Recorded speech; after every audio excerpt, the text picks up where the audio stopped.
What is a lion without his pride? What is a whale without his pod?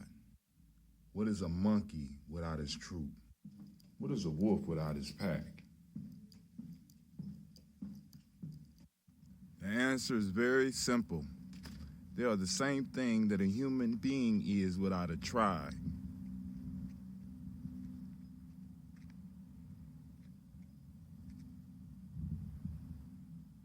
Pray.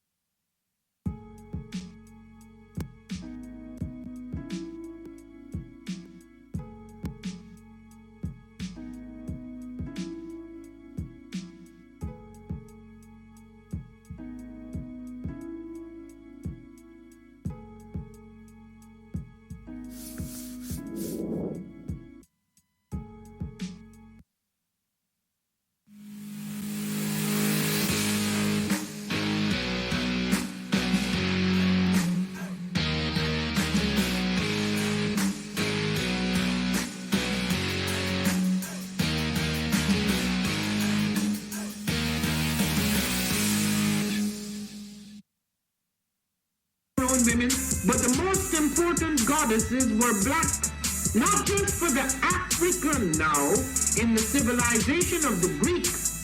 The Greek was so profoundly affected by the Africans that the goddess of chastity was a black woman, Artemis. The goddess of wisdom was a black woman, Minerva. The goddess of beauty was a black woman, Diana. And many of their great mythological figures which were critical to the vision of history, the history of the Greeks in the Odyssey. The woman who draws, who has the power to draw Odysseus and all his crew into her, is Circe, who is represented as a black woman with African features on the Greek vases. The woman who helps Jason win the Golden Fleece is a black woman, Medea. The woman who marries Perseus, the Greek hero.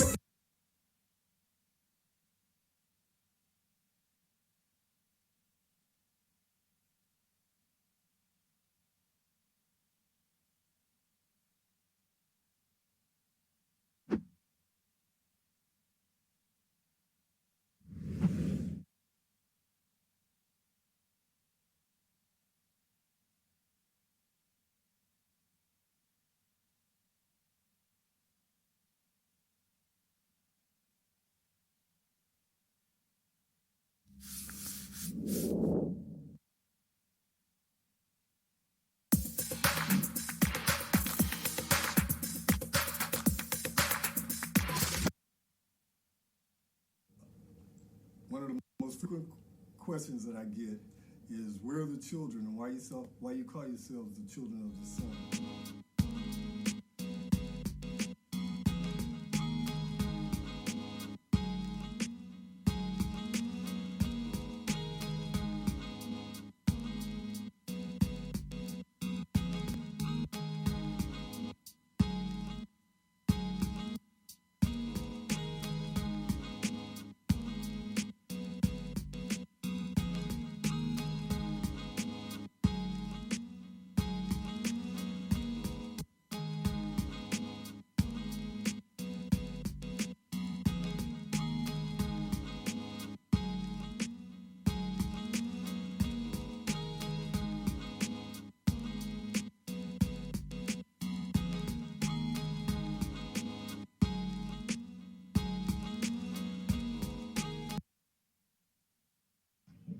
I am a genius. My ancestors were geniuses.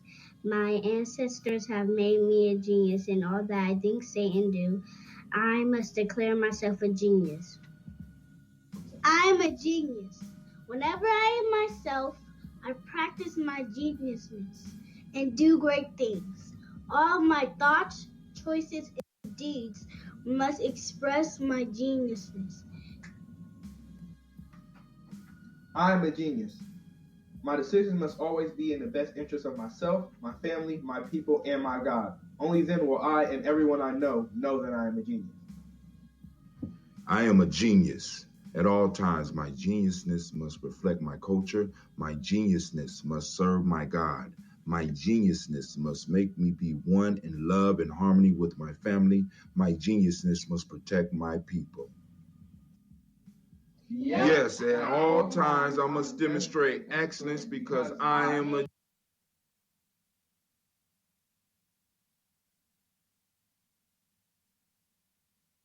family. All right, we are up, we are live. It is time for the journey, man. Oh man, oh man. It's been a couple of weeks, but hold on, I ain't do my commercials, I forgot. All right, family, come on out and join us. We are on GNJ.media, kicking it live. Come on out, join us. By all means, why don't you go on and sign up for GNJ.media? We got our own media site. Y'all been talking about, we need to do our own thing. We need to do our own thing. We done invested. We got it. So come on out. All right, so family, we are on GNJ.media. You also catch us on our other platforms. And we are live right now. Come on out. I got one more, family. Hold on. We got one more. Make sure the mic is on. Is the mic on? The mic on? All right. I heard Lady J is in the crowd tonight. Little birdie told me. And I'm going to let her start us off. But hold on, I got one more commercial. I got to drop it. On this story there. Yeah, here we go on that story. Come on out, family. Join us for Tribal. No, this is Folktales for grown folks. Folktales for grown. Put the kids to bed.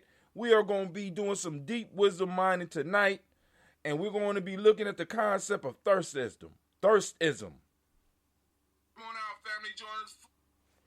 All right, let's get it popping. All right.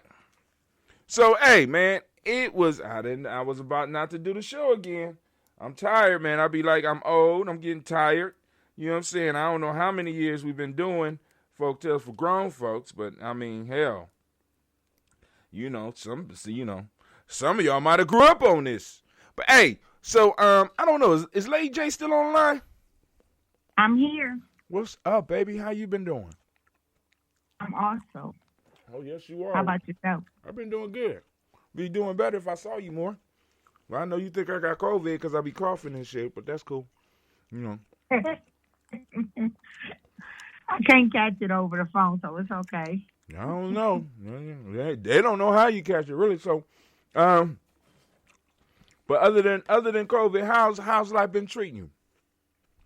Life has been splendid. That's good. I miss you. And positivity in the universe. So I'm not going to lament. You got something to lament about? No, I'm not going to. Nothing to lament about. No, okay, cool. That's beautiful. You got any wise words for the people before we jump off? No, but I do have a request. Uh-oh. How much is it going to cost me? It's not going to cost you anything. I'm sure are you a fisher? A fisherman? No, baby, that's Doc. Yeah, I ain't got that type of patience to be sitting out there getting ate up by mosquitoes on the middle of the lake. That ain't my style. Well, I've never been fishing, and this Sunday, Baba is taking myself, some Simbas, and I believe there will be a few Simbas joining us. We're all going fishing, and I am in need of a few fishing poles. Oh, damn. You talking to the wrong one. Well, I'm talking to the people. Preferably one with a push button. One that my girl, ranging from 8 to 15, 16, will be able to use. So I can return them, but if you have them to donate, that would be much appreciated. But that's all I'm asking the people today. You did you talk to Baba before you made this announcement? Because Baba got plenty of all that. He got all that. So what you think? You think I talked to Baba about it or no? I don't think you might have talked to Baba because he always got fishing gear. Always. I definitely spoke to Baba. Baba has already donated a total of, I think, 4 poles to our girls. We went fishing in a field Sunday. I'm not sure if you've seen my video or if you watched my live this weekend. But Saturday I he think you did come blocked out me. do a fishing demonstration. I definitely didn't block you. But he came out, he did a fishing demonstration. Several of our girls left with their very own pole, allowing them to practice at home. However, a lot of the poles that Bob has, I believe, are not the push button poles. So he has made a request that we procure those type of poles. I am myself going to purchase maybe 2-3 poles. I have had 2 more donated, but I probably need about 5 additional poles for the girls. The boys, they know how to use the other type of. I've never been fishing, so I'm not savvy when speaking. I keep calling the fishing pole a stick. I know that's wrong, but yeah. So if there's anyone out there who is willing, able to donate or loan, allow us to borrow a push button fishing pole, we would be most appreciative. And this is going to allow our girls to get an experience a lot of them haven't had. Honestly, some of them have their own fishing poles, so they've had this tradition within their families. But like I said, I've never been fishing myself. I'm going for the ambiance. I'm not even putting bait on my pole. I'm just going to sit there and just enjoy the time with my simsas. But if you have it to do, please contact myself, J. Ross, or Hatim. I can pick them up from Hatim. Push button fishing poles. How you just gonna throw my name up in there? But yeah, I guess you could get it to Brother Hatim. I get it to Lady J. I don't see her all that often. And this picture, whoever this woman is, this is not Lady J. When you get a chance and you go back and look at this, I want you to see if you know who this woman is, whose picture has been popping up for you for at least the last 5 years, Lady J. What does it look like? It's not you. Is it a very black woman? No. That one been gone for a long time. This is she's a light-skinned woman, beautiful smile. It's not you. And I don't know I don't know who it is, and I don't know how I ended up. Can you screenshot so I can see this? Girl, I'm in the middle of a show. I'm just saying, you brought it up. Screenshot it so I can. All you gotta do is go to Gye-Nyame Journey in about 5 minutes because it's freezing like crazy. I don't know what's going on, but hold on, we got somebody else on the line. Who else on the line? Who is on the line? The patient Quincy Lowe. What's up, my man? What's happening, sir? I'm chilling. I sent you. Well, I sent your letter. I sent your letter in. I see. I got all of them. I just got a couple more steps. I should be starting in spring. All right. So Did family. I tell you that? What? Yeah. Yeah. Sorry. Yeah. You told me. You told me when you was gonna start. But yeah. But I just wanted to let you know I sent it in. Check out her video with the girls and fellas. Brother Kwame is sending shots out to Lady J about your video. He said Elder Cliff fishes, but his back is out. Put her in contact with Elder Cliff. Not for free, Brother Kwame, not for free. He said we was fading in and out there for a moment. Yeah, I mean, I don't know what's going on. The signal is, they say, it's dropped all the way down to 1300. It's going to be one of those nights. So hopefully the sound is coming through. And it's freezing and buffering behind me. So we know the evenings and early afternoons and evenings is horrible. But we still going to push through because that's what we do here at Gye-Nyame Journey. You know what I'm saying? We make it happen. I'm waiting for some stuff to come through. Dentista's working on something for me, a possible solution. And if that don't work, then I'm going to have to go on it. I'm going to have to get back on the grind. And might have to pick up a paper route or something so that I could go back and get synapse. Because we need, or we can have about 10 more subscribers and we going to get synapse back up in here so that we can have some of these trouble-free streams that we used to have back in the day. I don't know if y'all remember that little period where we had absolutely no problem stream. Shit, I might have to go on back. But it is what it is. And family, we are here tonight for Folk Tales for Grown Folks. Quincy, you got any announcements for the people? Lady J. Oh, by the way, I don't know if you heard Lady J announcements, but I know that you kayak, but I don't know if you fish. She's looking for she called them push button fish poles. I mean, I do fish. I just got one pole though, and it's the old school. Okay. But anybody out there that's looking to donate poles, Lady J is looking for some of the lady Simpsons. Well, I mean, it's only one type of Simpson. So she looking for some Simpsons so that they could go fishing. And it sounds like they be having a marvelous time. I haven't been able to catch any of her videos as of late because she don't pop up on my timeline no more. So I guess she has blocked me, and she already faded up out my life, and you know, I guess she kind of divorced me and don't call into the show no more. We would have had to been married for me to divorce you, Hot Town. You know what I mean, Darky. You don't have to get all up on here and be starting. You just called me Darky? Oh my God, I call you Darky all the time. Is you ashamed of it? Are you? No. You ashamed? No. Huh? No, not. Okay. You know what they say, the darker you are, the closer you are to God. Damn, I never heard that one. So shit. Yeah. Wait, hold on. Excuse me. Hold on. God, could you stop breathing on the back of my neck, please?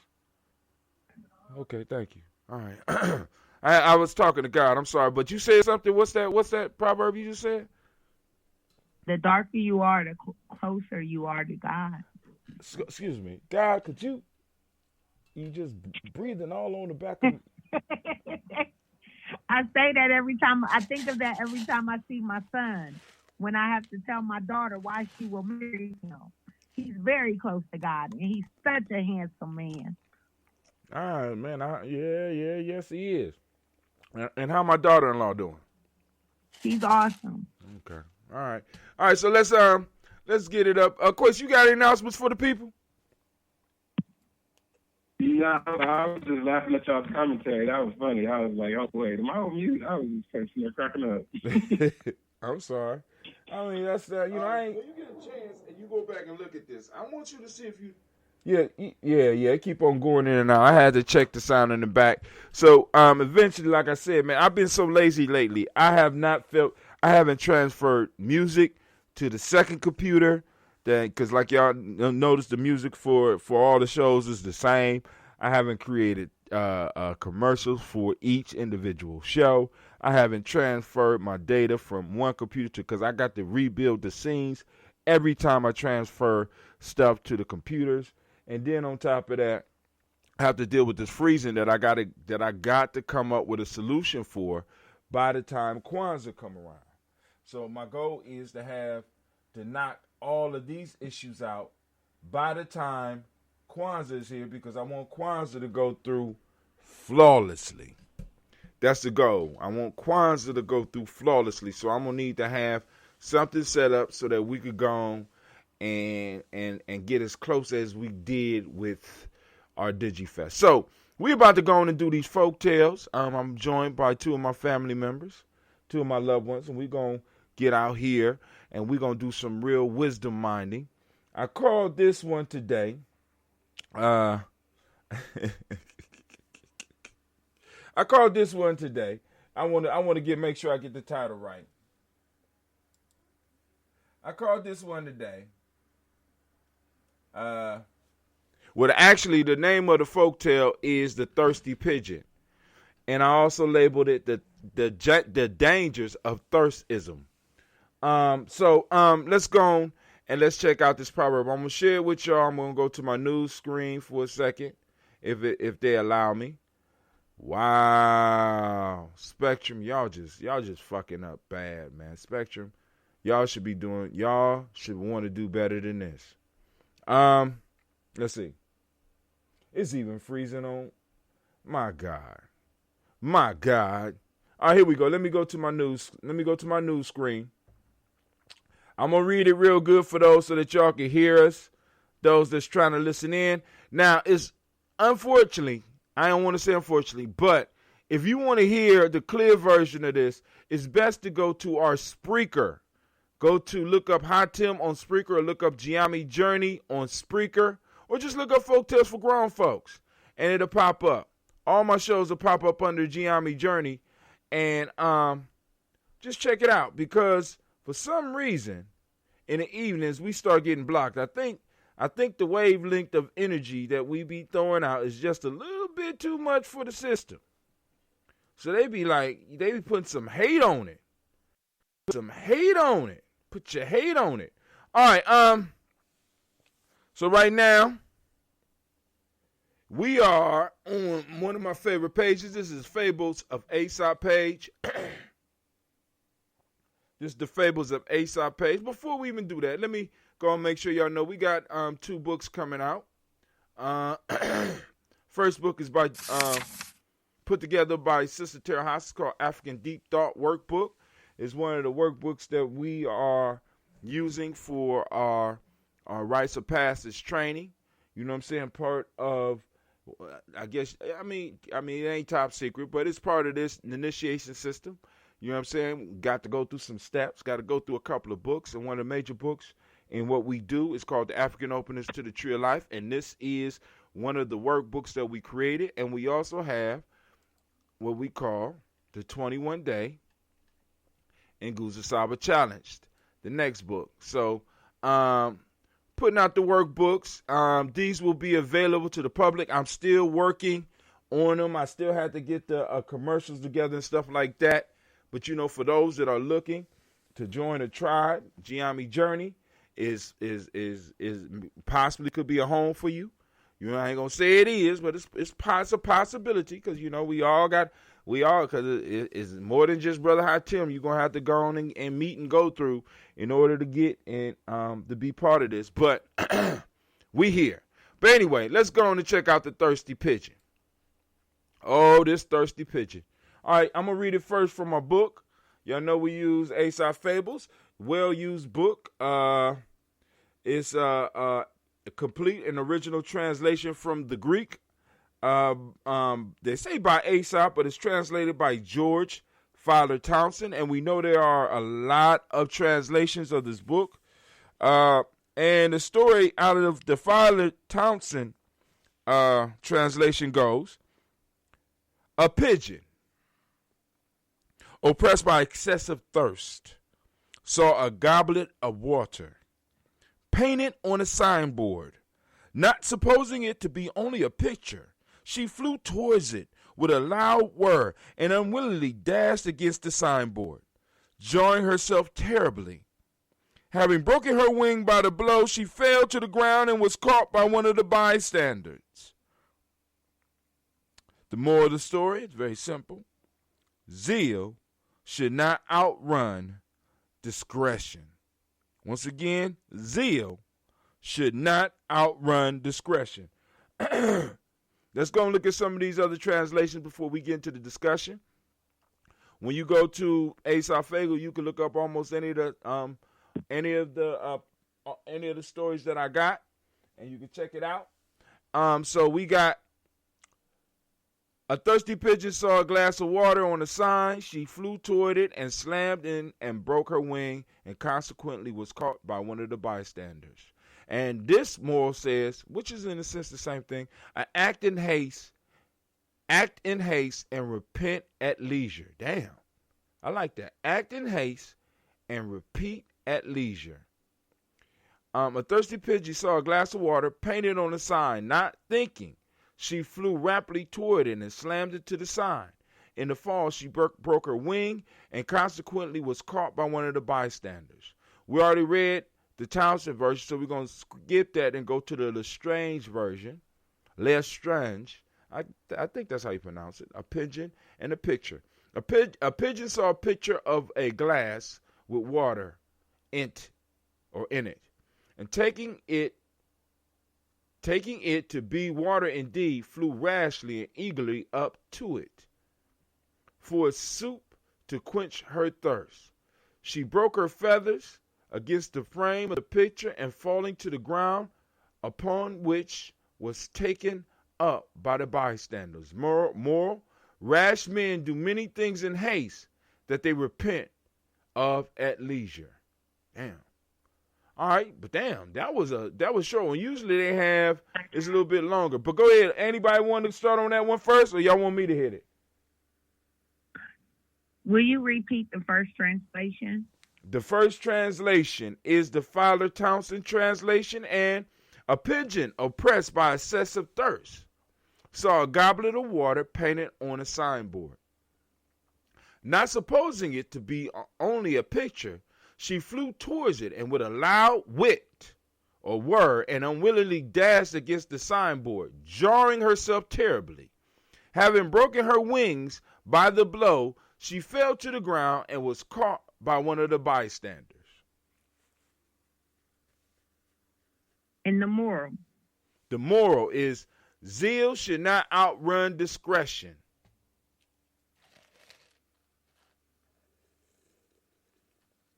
All right. Just real quick. This book reminded me of our relationship. Hi, Tim. Me and you? Yeah, because I am overly zealous. And I am most optimistic. And oftentimes you being I won't say you're at the opposite extreme, but you often caution me. You often caution me about what happens when you're overly zealous. So having hope is a good thing.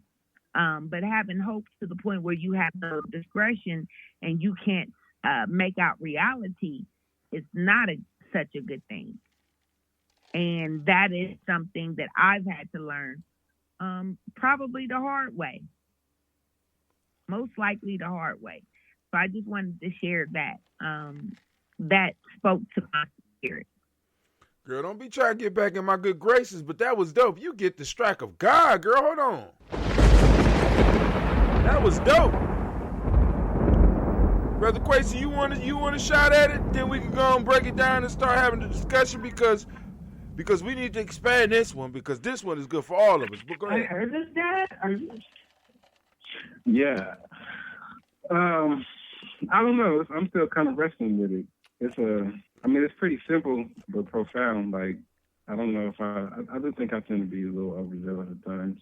Yeah, we all do. You know what I'm saying? Go ahead. I think for me, the biggest overzealous is being quick to anger. That's how I can be overzealous. Okay. So let's go look at it a little bit. A pigeon. See, because what I like about the Fowler Townsend translation is that it uses a little bit more wordy, but it paints a broader picture for me, at least in this one.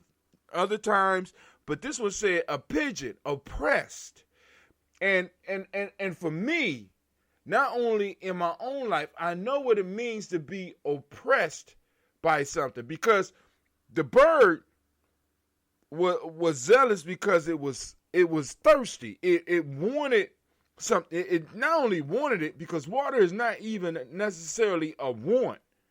You know what I'm saying? Water is a need. Water is because a desire for a need is much more, in many cases, more powerful than the desire of a want. And this is what I mean. Because when you truly need something, you are going to press harder to get that than anything. That becomes primary. It's like, it's because not only is your mind calling for it, your body is calling for it. So this bird was oppressed. And for us in the situation we are here in America, you know what I'm saying? This story really resounds for me. Because like I said, I can remember back in like 2005, you know what I'm saying?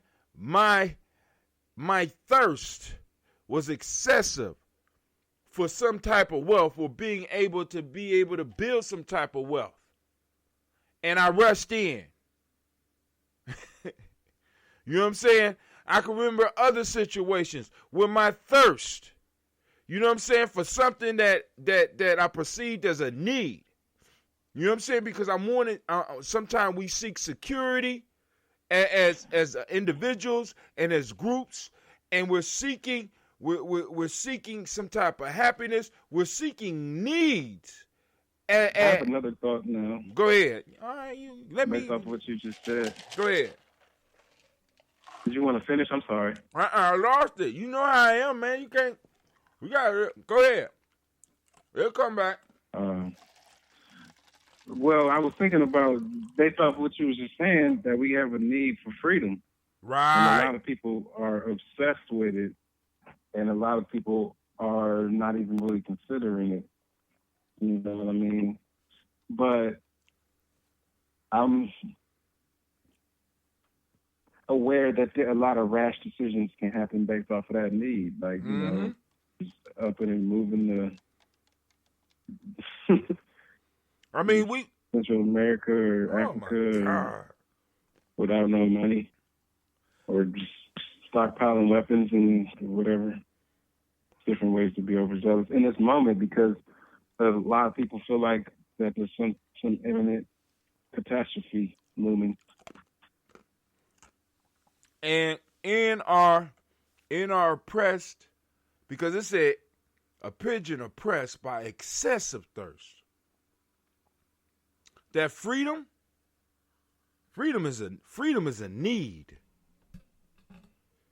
And that now the pigeon wasn't wrong for wanting what he wanted, and he was going for the right thing. But the thing that he was going for was only an illusion, a very solid illusion of what they wanted or what he wanted or her. And when she went for it, or when he went for it at full speed in all zealousness, he ended up basically destroying himself. Because I don't know if y'all know that, but back in the day, pigeon was just a pigeon in the hand. It was like, you know, he was fried pigeon by that night. You understand what I'm saying? His desire wasn't wrong. Even his ambition and the haste to get it wasn't wrong. But it wasn't real what it was going for. And one of the things that I fear in my life, and with some of the young people that I try to guide, and with some of the elders that I'm working with, is that sometimes as individuals, we might be heading towards something that looks real. But because we haven't really taken the time to really analyze it, may be a solid illusion. Because it'd be different if it was just like a mirage. You could fly right through it. But no, this bird ran into the sign. And sometimes I think we do this. I know we do this as groups. We be in such a hurry because it's like it's not wrong for what we want. But we rush in thinking that we're about to get one thing and end up hurting ourselves or hurting our future generations because of the rush. Rather than taking time and really evaluating, is this really what it is? Is this really what it appears? You know what I'm saying? Because we got this whole thing coming up with this presidency that's coming up. Is it really what it is? Is who we voting for really what we think it is? And if it's not, then we have to adjust what we do and how we deal with it. And it's the same thing with many of the relationships in our lives. It's the same thing with many of the business arrangements in our lives. It's the same thing with many of our jobs in our lives, because many of us have flown because we was oppressed by excessive thirst into work situations that was nothing like what we thought it was going to be. You understand what I'm saying? Because it's I mean, the simple wisdom that come from some of these stories, man. I keep trying to tell people these stories aren't for kids. These were not written for kids, although children can use them. We jump right over wisdom because he's talking about pigeons and signs and shit, and really don't understand that this was created for you to get wisdom so that you don't have to make some mistakes that we just don't have to make.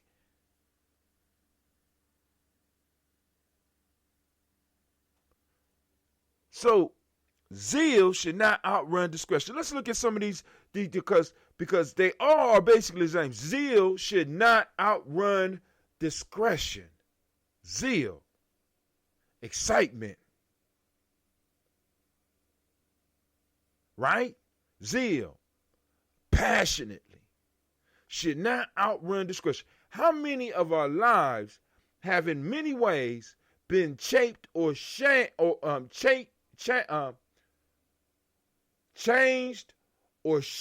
by our zeal rather than our discretion? How many of our friends' lives are being guided by their zeal rather than by their discretion? Because it's not saying don't be zealous. It's not saying don't be passionate. It says just don't let your zeal outrun your discretion. We need zeal. We need passion in the things we're doing.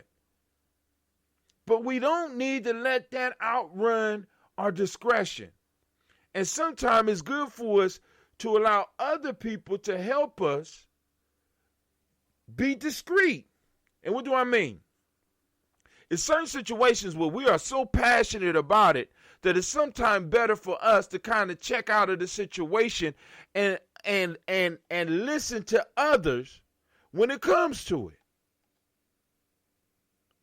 It's certain things in Gye-Nyame that when it pops up, I don't have no say so on it, because I'm too passionate about it. It's certain things in certain circles that when we having our meetings or we having our, I don't even deal with it because I'm too zealous about it.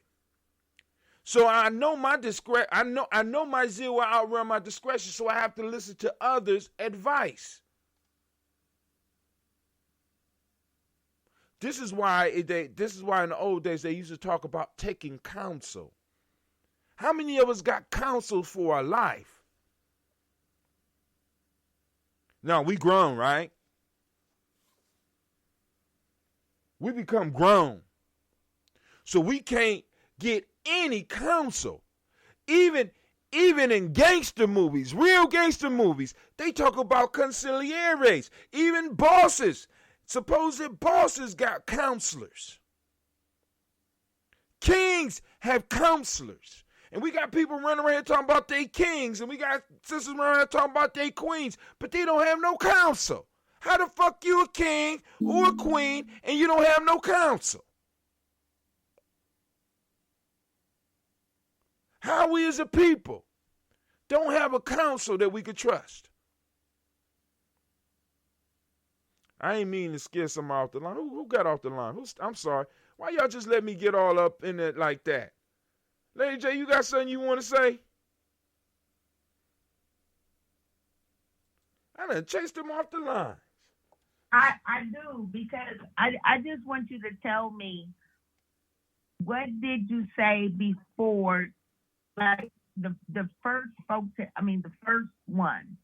The very first one? All right. What is that first line? Now, you talking about now in the very first one I read, or the one that Aesop. Yes. I mean, all of them Aesop, but I did different translation. So I'll read each one. The beginning of the first one on the page online is a thirsty pigeon saw a glass of water on a sign. But the one that you might be talking about is a pigeon oppressed by excessive thirst saw a goblet of water painted on a signboard. So stop real quick. Oppressed by excessive thirst. Right. So can you break that line down for me?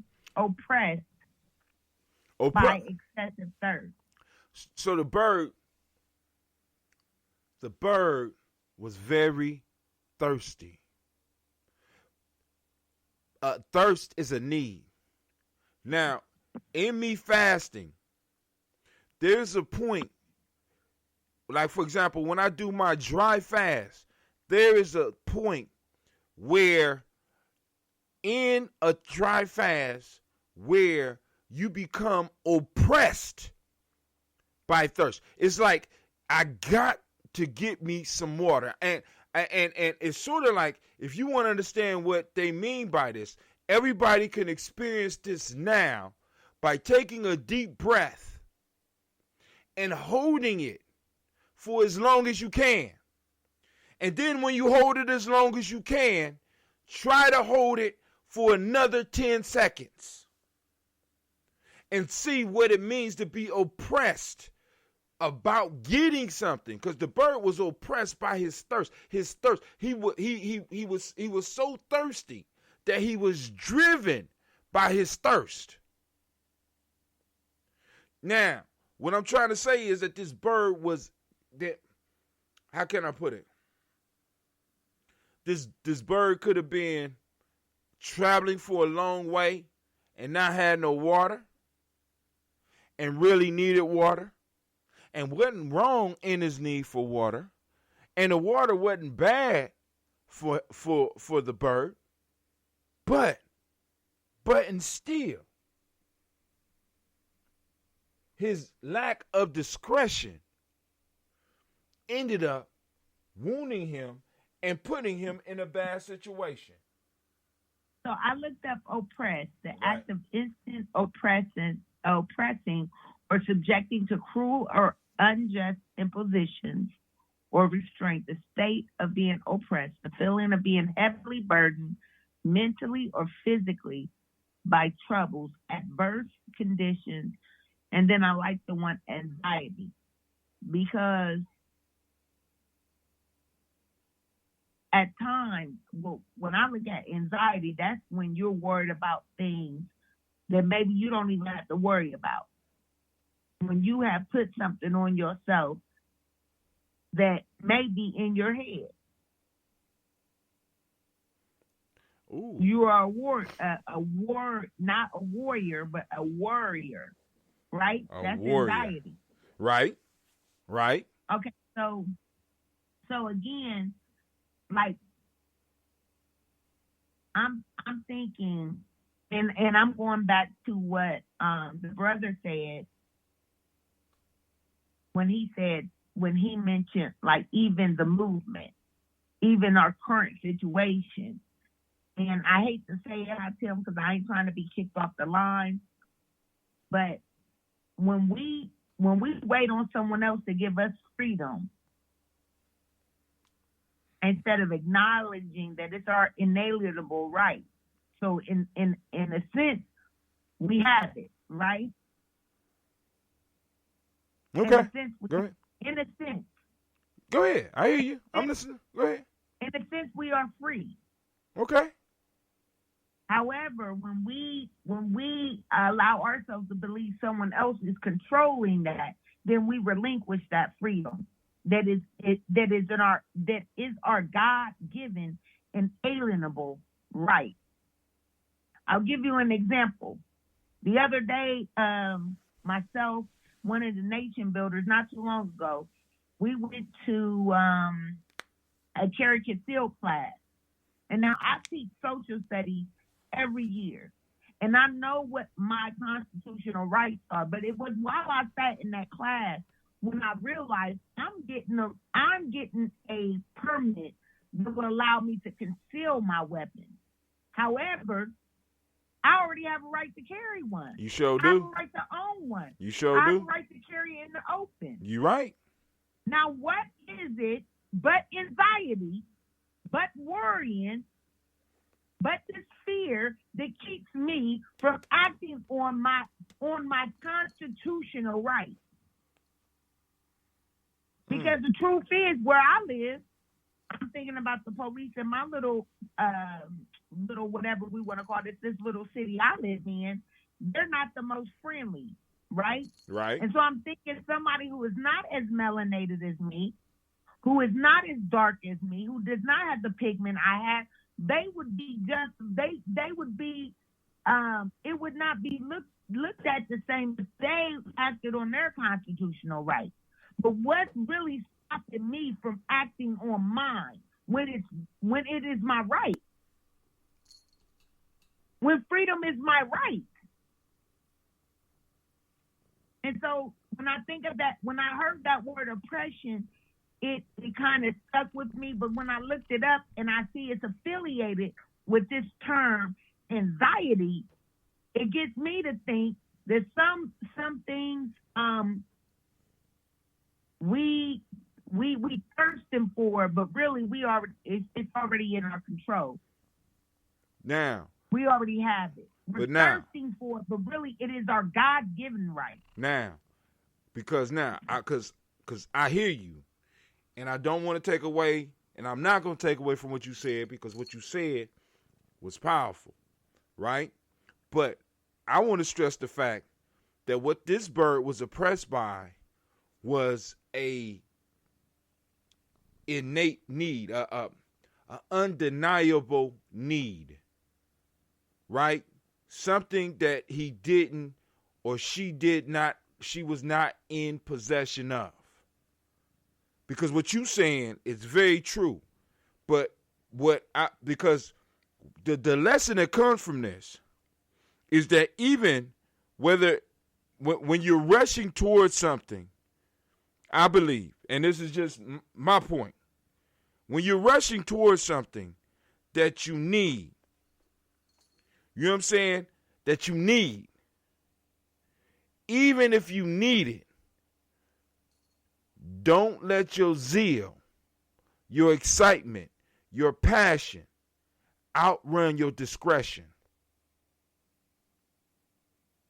You understand what I'm saying? Because water is not something, how can I put it? Water like freedom.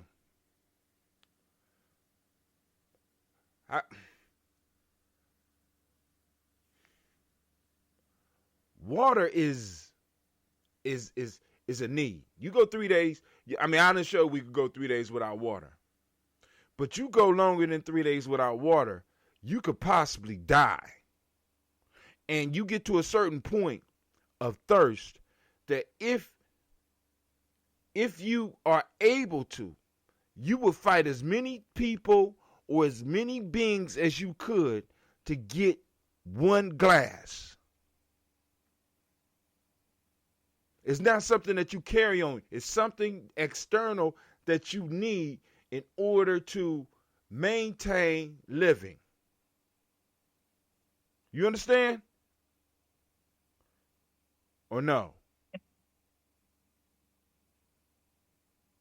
I understand. Okay, I'm just saying because freedom. Can I tell you something? Go ahead. Go ahead. You know, some days my kids get thirsty and they want water. And I'm not going to say my kids. I'm going to say your future daughter-in-law. Some days she wants water, right? Yeah, you better give it to her, but go ahead. But listen, water is right in the faucet. But because I haven't went and bottled water, she feels like she still needs water. How is that possible? How is that possible? I'm just saying. But hold on. See, Lady J, because this is why, for example, in like part of the warrior making process is doing without, because all of us got to really experience true need, true hunger, true thirst. I never understood. I mean, I used to hear when I used to go to church and they would be talking about sweet water. I would hear old people talk about sweet water. And I'm like, I never tasted water. What you talking about? Water with sugar in it? Sweet water. Do you know what sweet water is? Have you ever tasted sweet water? No. Let me tell you when you taste sweet water.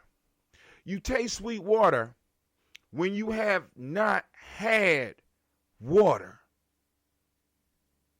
And I ain't talking about I'm just thirsty and there's a socket over there and I would prefer to drink. That's luxury. Water is very sweet when you have not indulged in it for a long time and you understand what it means to experience the beauty of sweet water. See, I can't, it's an experience that I can't get people to understand unless they push themselves towards that, because then you understand what the idea that this bird, that I feel Aesop is trying to get across about this bird. This bird wasn't in the wrong. This bird wasn't greedy. This bird was oppressed by thirst. None of us, very few of us in America have ever truly been thirsty. I'm talking about really, really thirsty. Now we have been greedy, which is what I call Thirtism. That's why, you know what I'm saying? Because I thought I was going to get on that. I didn't think I was going to go this direction, but many of us have not really been thirsty, and many of us have not really been hungry.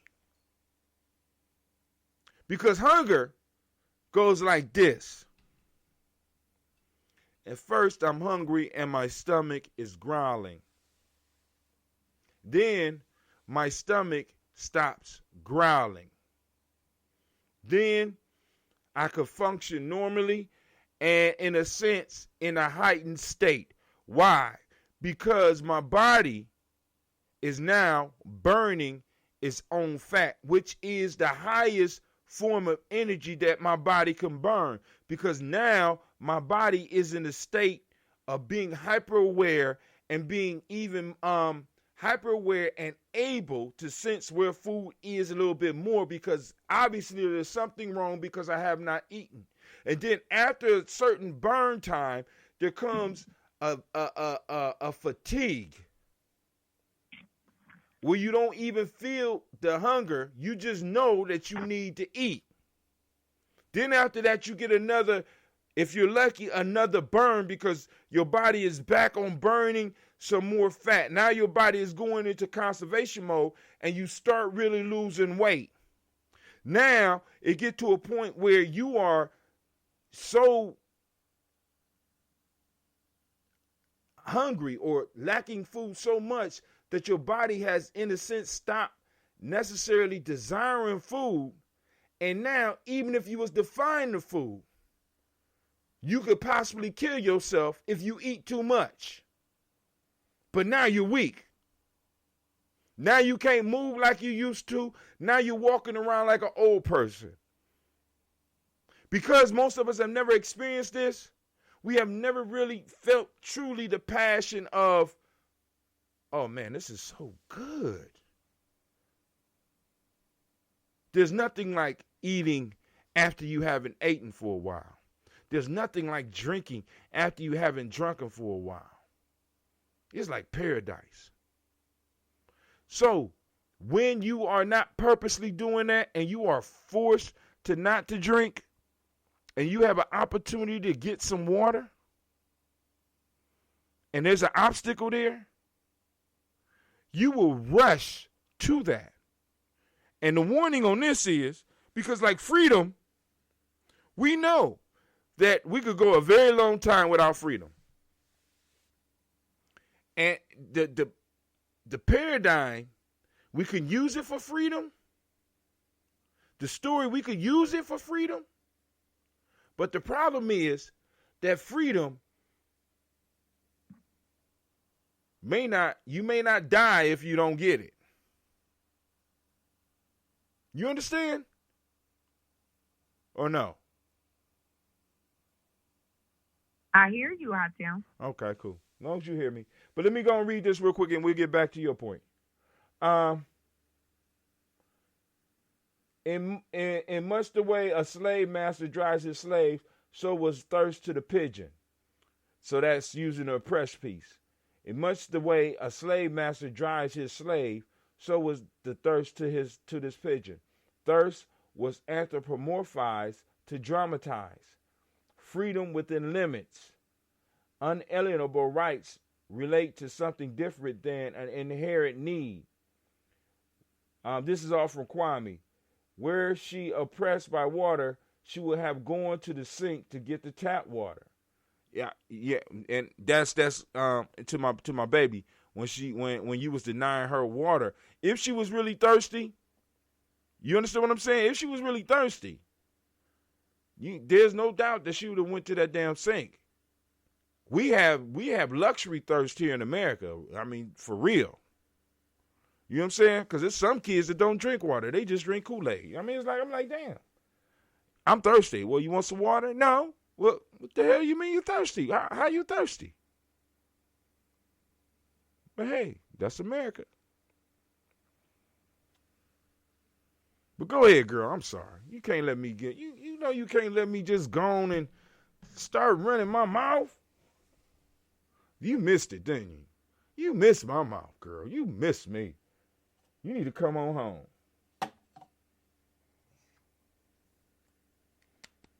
Is you still there or you hung up?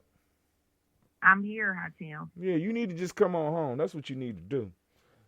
I don't know what that means. Yeah, you do. Don't make me bust you out online. Don't do it. Don't do it. I'm really not understanding what you're saying. Whatever. All right. So you got anything else for this one? No, nothing else. I'm just most intrigued by some of those key words: oppression, zealous, thirst. Go 2 days without drinking water, Lady J. You know, I drink. I don't know if you know this, but I drink quite a bit of water. I know. Yeah. Probably, I track my water. I know I drink over 128 ounces a day. Go 2 days without drinking anything. Yeah, I don't know that I could do that. That's the point. See, and I don't know. No. I take that back. I don't doubt that I could, because recently I was just explaining to one of my patrons things that I thought I couldn't do, or things that I had become most comfortable with. I've actually learned obedience. You know, I've become accustomed to obedience, and so I can't say that I couldn't, because I definitely can. And if I seen the need, I would. If I had the desire, I would. That's what I've learned about myself here recently. That's a beautiful thing. You know, in Gye-Nyame, we call that pushing ourselves beyond our self-imposed limitations. Ashe.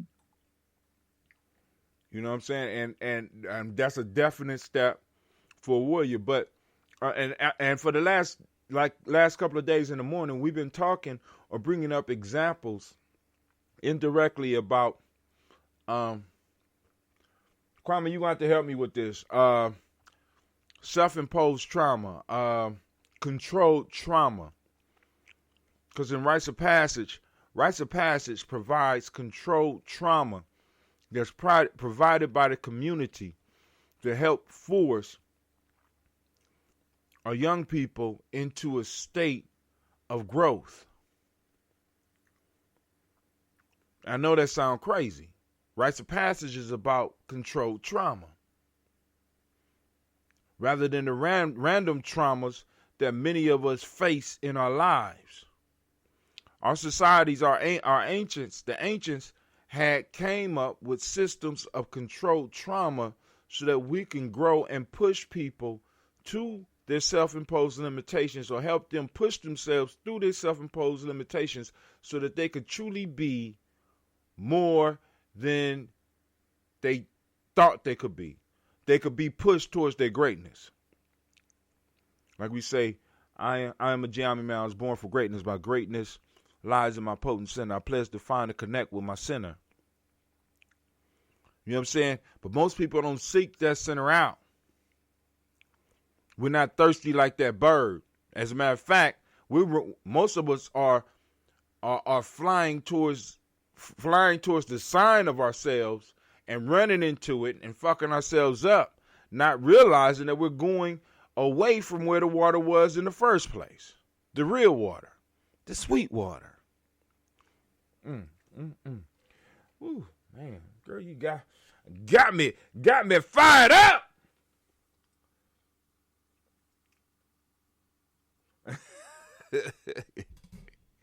Tell my kids I said, what's up? Family, I want to thank y'all for joining us. Shouts out to Brother Kwame. Brother Kwame says, were she oppressed by water, she would have gone to the sink to get the tap water. Once again, we read that already. That's about my daughter-in-law. Then it says, because when I was talking about the fasting, I lost the word, so he kind of filled in. He says, it start to burn muscle after having burnt all the fat. Have you seen me after one of my 21-day fasts? Yes.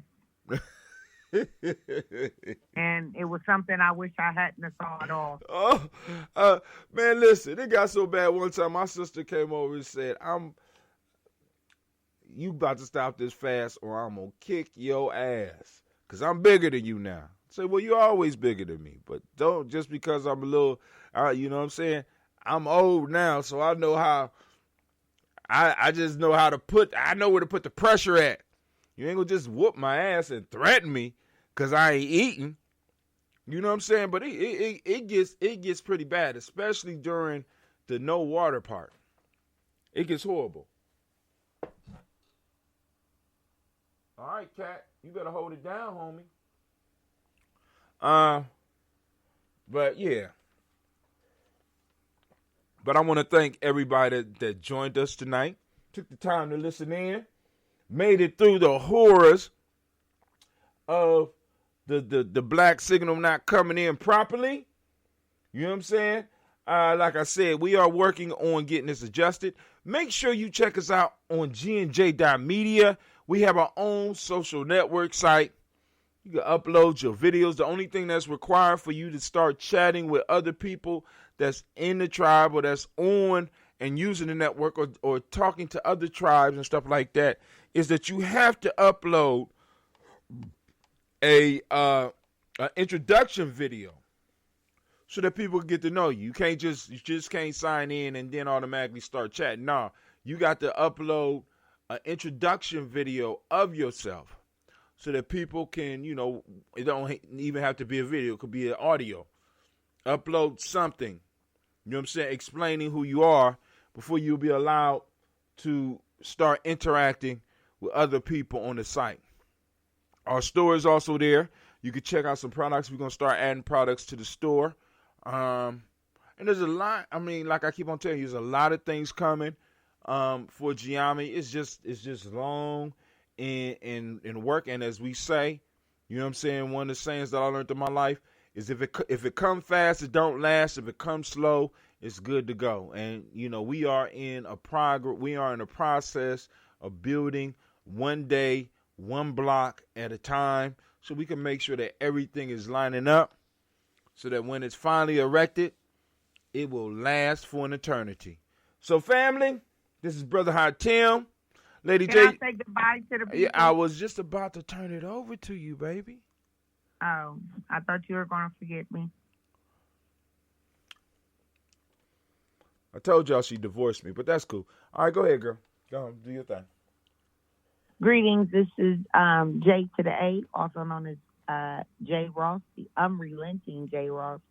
And I just want to remind everyone that myself and the organization, family, village that I'm a part of, SIMSA, is requesting your help. If you have a fishing rod with the push button that kind of releases the bobble thing. I don't know how to fish, but it's got a push button on it.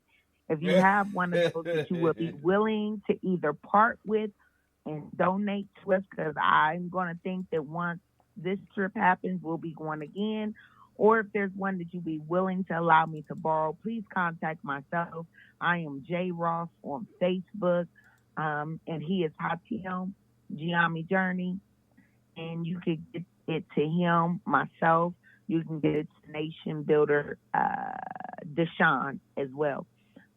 We are in need of those fishing rods so that we can make this Sunday something memorable for our youth. Also, I just want to remind you that we are in the midst of the Great Awakening.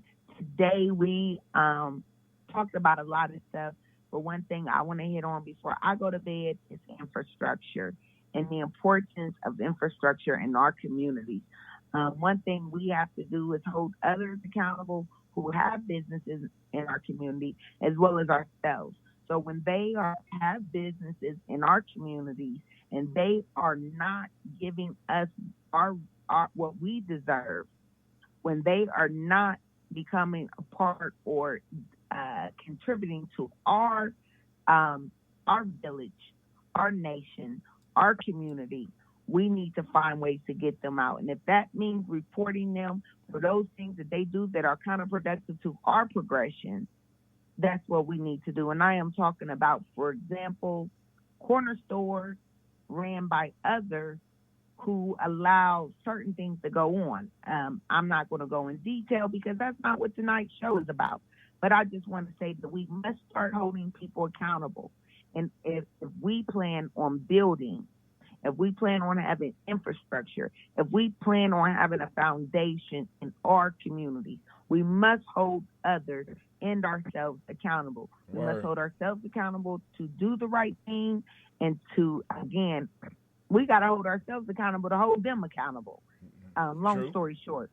So just remember that we are in the midst of the Great Awakening. Today and every day is a great day to do something in support of the movement. Read a book, article, donate to a cause, volunteer your time and or services, use your social media networks to enlighten and inform. Sign a petition, march, plan a peaceful protest, participate in a boycott. And though they're going to make us vote via mail, please do that, because our voices need to be heard. And when we refuse to participate, that is us being in the game, saying it's not fair and refusing to play the game. We got to play. And if it's by other people's rules, we got to do that. But we also got to cultivate our own to go into those positions that will allow us, again, to have infrastructure and stability in our communities. I just say we got to help us. We can't. I have a problem. I'll tell them real short. I went out with my girls for the last 2 months and we did a produce giveaway. When we pull up, not this time, but last time, we noticed that there were more people. We're in the inner city. But we noticed that the people that are there giving don't look like us. And both times I had to pull my girls to the side and ask them, not plant no seed in their head or plant an idea, but ask them, what do they see that is wrong with the picture, right? Mm-hmm. What is wrong with this picture? We are in a community that we have these food deserts. We are in need of these items. But why is it that these other people are coming into our communities helping us when we should be helping ourselves? All right? So just cultivating our youth, making sure that we are doing what we need to do to build what we need to build for the sake of our children and for the sake of the nation. So that's it. Need fishing poles. If you have them, push button. I don't know if I'm saying that right, but if donate. You said it right enough that people understand what you need, and those that have it will get in contact with you. I also wanted to. Well, go and finish, baby, because I got an announcement. That's it. I just want to thank the people. Thank you for allowing me. I thought you had your own show. You know what I'm saying? I thought you had your own show, but something happened. I don't know. Like I said, you broke up with me. And the need for thirst. I've been working a job, and One time, Tim, I found out that I was doing a lot, but those things weren't, you know, I had to do, I had to do something that would make a little bit of sense. So there's many things that I do. But the most important thing that I do, first and foremost, is be a mother to my children, and second is be a makunga to the youth that I serve, both boys and girls. And you know, the third, it's just, I don't know, be a brand. And that's what I'm doing. I just thank you for having this platform where I knew today I had a need, and I talked to Baba. I was supposed to be on top of this as of Saturday. I drug my feet, and today I knew that when I seen your post, I was reminded that I could come here and ask, you know, the people for assistance and for support. And I just thank you all in advance for that. Go ahead and price some of those posts and give me a call tomorrow. Also, family, did you hear what I said? You know I did. You said price some of those and get in touch with you, which is good because I've already committed myself to buying 3. But according to Baba, they're not that expensive. We're going to find out how much they are and hit me up tomorrow, and I'll put you in touch with Deshaun or Shamar. All right. Of course, I gotta call the family first, but I don't see any objections coming from this, other than, you know, ain't gonna be even no objections. But listen, I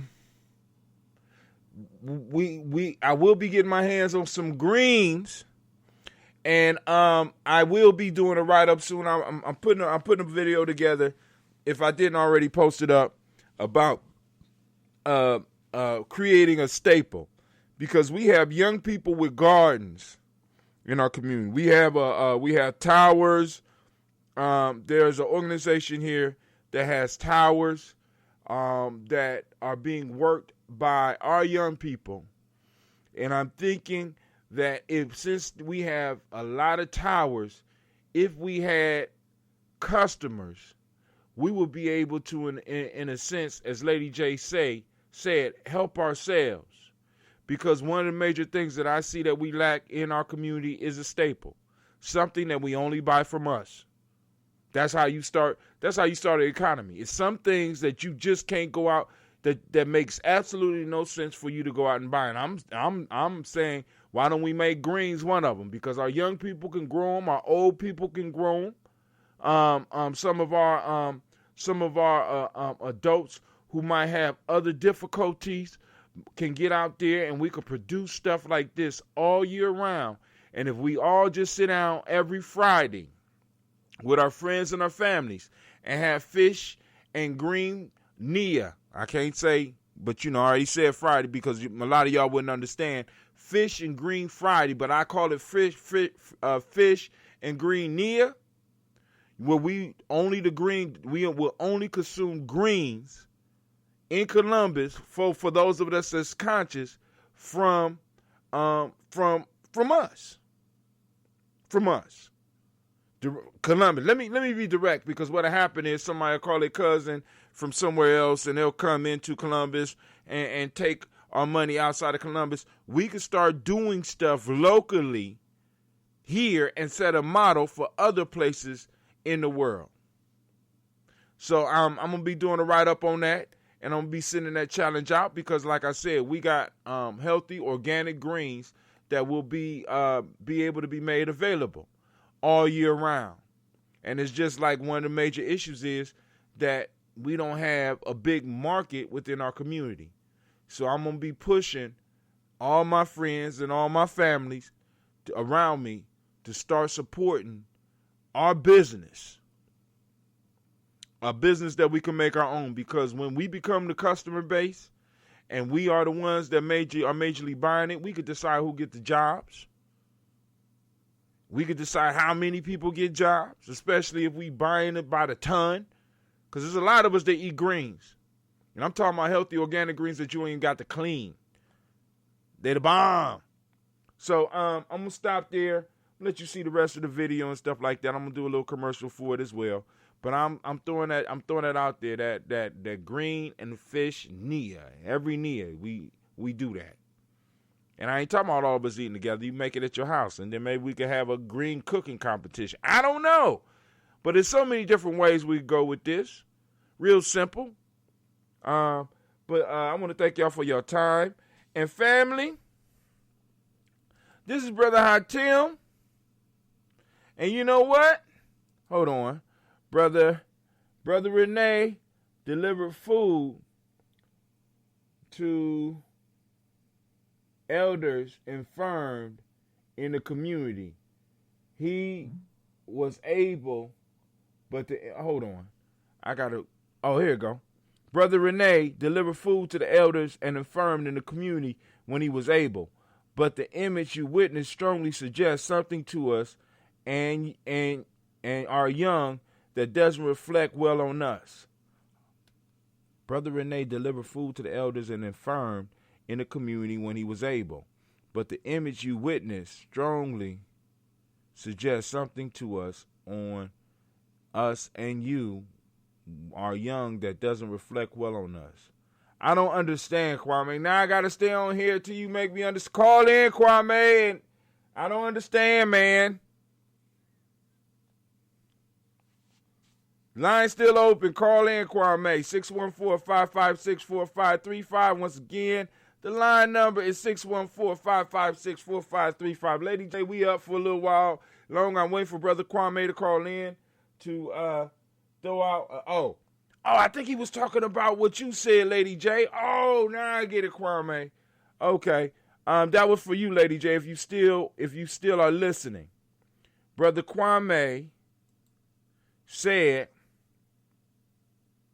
Brother Kwame said, put me down for my two pounds of greens, kale and collards. It's going to be heavy on the kale. She just called me yesterday and said it's going to be heavy on the kale.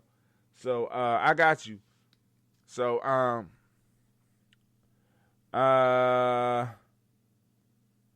he said, Brother Renee delivered food to our elder and infirmed in the community while he was able. And he talking about when you took the young people out there, and it does reflect on us bad. You know what I'm saying? When because as she said, and I'm glad you pointed that out to your children. Okay, cool. He said controlled trauma to give secure push into a healthy maturity. Yep. All right. So, family, I'm out. I will see you in the morning. I know I ain't supposed to, Sister Tracy don't like, Sister Tracy or Miss Tracy don't like me using the term morning. But, I got it. I'll see you tomorrow. Great day. Peace out, family.